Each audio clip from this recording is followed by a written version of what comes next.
আজকে কোরবানি আমার আর আপনার মাঝে একটা দুদুল্যমন আরম্ভ হয়ে গেছে।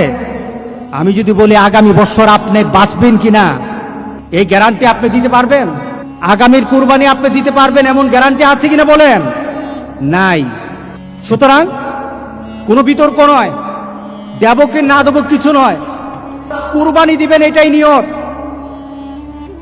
আল্লাহ সন্তুষ্টির জন্য কুরবানি দেব এটাই নিয়ত। ইব্রাহিম আর ইসমাইলের সেই আন্তরিকতা আমার মাঝে প্রতিষ্ঠিত হবে এটাই নিয়ত। বিতর্ক হচ্ছে দেওয়া যাবে না যাবে, এটা সুন্নতে মুআক্কাদা না ওয়াজিব। আমি সকল বিতর্কের প্রতি শ্রদ্ধা জানিয়ে একটা কথা বলতে চাই, মুহাম্মদুর রাসূলুল্লাহ সাল্লাল্লাহু আলাইহি ওয়াসাল্লাম ওনার জীবদ্দশায় একটা বছরের জন্য কুরবানি ছেড়ে দেয় নাই। একটা বছরের জন্য কুরবানি ছেড়ে দেয় নাই। আমার কাছে এটাই যথেষ্ট, আমার কাছে এই দলিলই যথেষ্ট।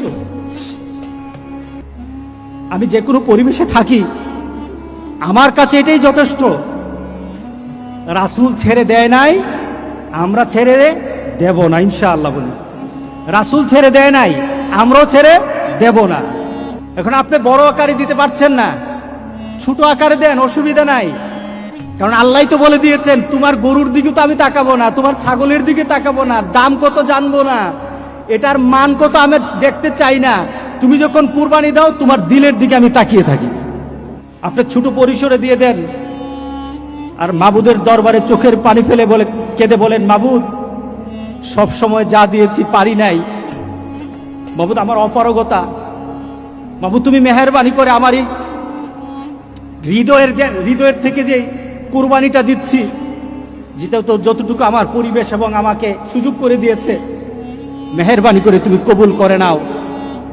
আপনার ভিতরের এই ইন্টেনশন, আপনার ভিতরে এই নিয়ত, আপনার ভিতরের এই কথা আল্লাহর আরশে পৌঁছে যাবে সাথে সাথে। আল্লাহু আল্লাহু আল্লাহ।